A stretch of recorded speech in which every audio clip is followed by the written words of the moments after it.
So hello everyone, welcome to Filmopedia. इस video में मैं बात करने वाला हूँ कि लोकी के एपिसोड 5 और 6 में आपको कौन से character as the main villain देख सकता है इस सीरीज का। सो एपिसोड 4 तक हमें लग रहा था कि टाइम कीपर्स मेन विलन हो सकते हैं लोकी की सीरीज के, पर टाइम कीपर्स को हमें एपिसोड 4 में दिखा दिया गया और उन्हें मार भी दिया गया। तो आखिर टाइम कीपर्स को किसने बनाया है और टीवी को किसने बनाया है और कौन मेन विलन होने वाला है लोकी के एपिसोड 5 और 6 के लिए, अगर आपको ये जानना है तो आप इस वीडियो को कंप्लीट देखते रहो। इसके अलावा अगर हमारे चैनल पर नए हो तो मेरे चैनल को सब्सक्राइब करके बेल आइकन दबाना ना भूलें, ताकि जब भी मैं ऐसे इंटरेस्टिंग वीडियोस बनाऊं तो आपको नोटिफिकेशन मिल सके। And with that being said, let's get started. So episode 5 और 6 में 2-3 ही ऐसे कैरेक्टर्स हैं जो हो सकता है कि एज द मेन विलन हमें देखने को मिले। सबसे पहला कैरेक्टर तो ऑब्वियसली कैंग द कॉन्करर है, क्योंकि बहुत सारी चीजें इस तरफ पॉइंट कर रही है कि इस सीरीज में हमें कैंग द कॉन्करर का नेम ड्रॉप या फिर उसका छोटा सा झलक देखने को मिल सकता है। तो चलिए सबसे पहले बात करते हैं कि who is Kang the conqueror. So Kang the conqueror Reed Richards यानी कि मिस्टर फैंटास्टिक का एक फ्यूचर डिसेंडेंट है, जिसका असल में नाम नथानियल रिचर्ड्स होता है। तो वो 31st सेंचुरी का एक साइंटिस्ट होता है जिसको टाइम ट्रैवलिंग टेक्नोलॉजी मिल जाती है,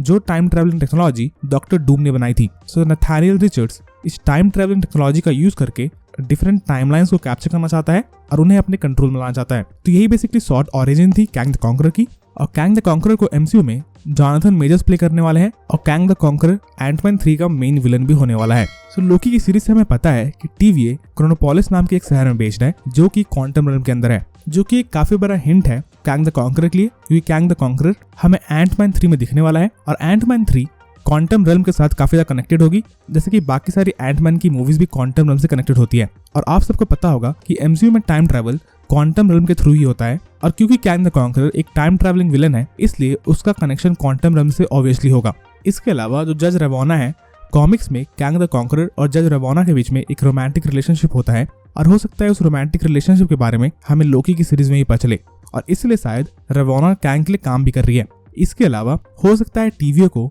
उसकी टाइम ट्रैवलिंग टेक्नोलॉजी और उसकी डिफरेंट टेक्नोलॉजीज जैसे मिस मिनट्स की टेक्नोलॉजी और किसी ने नहीं बल्कि कैंग द कॉन्करर यानी कि नथानियल रिचर्ड्स ने दी हो, क्योंकि नथानियल रिचर्ड्स एक काफी स्मार्ट साइंटिस्ट भी होता है और क्योंकि वो 31st सेंचुरी से होता है तो उसके पास काफी एडवांस टेक्नोलॉजी भी होती है, जिसका यूज करके शायद कैंग द कॉन्करर या फिर मैं बोलूं नथानियल रिचर्ड्स ने टाइम कीपर्स को बनाया होगा, मिस मिनट्स को बनाया होगा और पूरे टीवी को बनाया होगा और उनको टाइम ट्रैवलिंग टेक्नोलॉजी भी दी होगी। इसके अलावा एपिसोड 5 में हमें एक सीन दिखाया जाएगा जहां पर हम देखेंगे कि मॉबियस एंशिएंट इजिप्ट में काफी सारे पिरामिड्स और एक स्फिंक्स के सामने एक कार चला रहा होगा। तो ये स्फिंक्स भी एक काफी बड़ा ईस्टर एग है कैंग द कॉन्करर के लिए, क्योंकि कैंग द कॉन्करर कॉमिक्स में पास्ट में आके एक फेरो के जैसा रहता है और उसका जो टाइम ट्रैवलिंग व्हीकल रहता है वो भी एक स्फिंक्स जैसा दिखता है। तो ये स्फिंक्स एक काफी मेजर ईस्टर एग है कैंग द कॉन्करर के लिए। ऐसा हो सकता है कि कैंग द कॉन्करर आपको लोकी एपिसोड 5 या 6 में देखने को मिल जाए, या फिर कैंग द कॉन्करर का नेम ड्रॉप तो जरूर हो सकता है। मे बी अगर इस सीरीज में आपको कैंग द कॉन्करर नहीं देखने को मिलता है तो ऐसा हो सकता है कि कैंग द कॉन्करर के बिहाफ में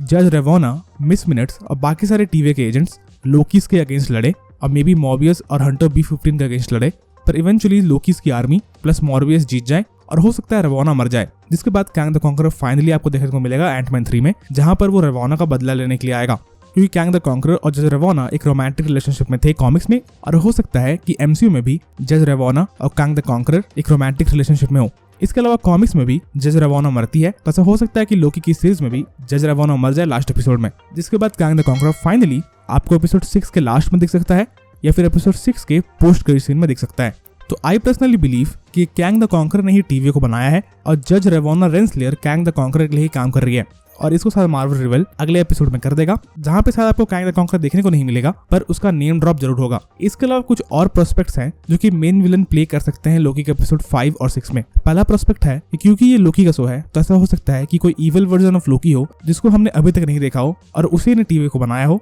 और वही बेसिकली मेन विलन हो। इसके अलावा ऐसा हो सकता है कि कॉमिक्स में टीवी को हु ही रिमेन्स नाम का एक आदमी बनाता है, तो ऐसा हो सकता है कि इस सीरीज का विलन भी हु ही रिमेन्स हो और जज रेवोना भी कैंग की जगह हु ही रिमेन्स के लिए काम कर रही हो। इस टॉपिक को हमने काफी अच्छे से डिस्कस किया है अपने रिसेंट लाइव स्ट्रीम में। अगर आपको वो लाइव स्ट्रीम देखना है तो आपको इसका लिंक आई बटन में मिल जाएगा। तो आपको क्या लगता है, क्या कैंग द कॉन्करर हमें लोकी एपिसोड 5 और 6 में देखने को मिलेगा या नहीं? ये बात मुझे आप कमेंट्स बताओ। इसके अलावा अगर आपको ये वीडियो पसंद आई तो वीडियो को लाइक करना ना भूले, और अगर आप मेरे चैनल पर नए हो तो मेरे चैनल को सब्सक्राइब करके बेल आइकन दबाना ना भूले, ताकि जब भी मैं ऐसे इंटरेस्टिंग वीडियोस बनाऊं तो आपको नोटिफिकेशन मिल सके। And as always, thanks for watching.